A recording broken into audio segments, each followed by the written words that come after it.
On Fridays, our Steve Harris tours historic Route 66. The Mother Road is celebrating 100 years in 2026. Well, tonight, Steve takes us to Nilwood, Illinois, about 80 miles northeast of St. Louis, to talk turkey. If you drive the historic Mother Road in Illinois, you'll see plenty of interesting things. Some on the roadside, some on walls, and some off the wall. One such destination is right outside the town of Nilwood.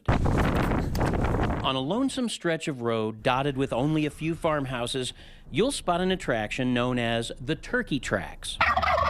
So when this road was poured more than 100 years ago, some turkeys walked across the cement while it was still wet, making their mark on what would become the Main Street of America.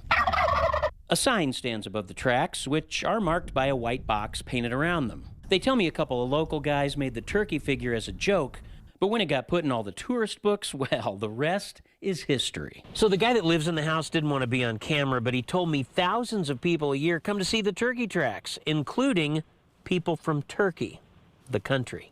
Social media posts by people from all over boast of beholding the birds' footprints, and they've made most must-see lists for Route 66 travelers eager to gobble up every quirky sight. Okay, that was bad. But no story is complete without an interview. So let's get one. That's what I thought he'd say. So why did the turkey cross the road? Why, to be cemented in the history of Route 66, of course. Steve Harris, First Alert 4. New version of that joke. All right. Well, Steve is highlighting many of the unique stops along Route 66. You can get your kicks by watching all of his travels on your First Alert 4 news app and all of our streaming channels.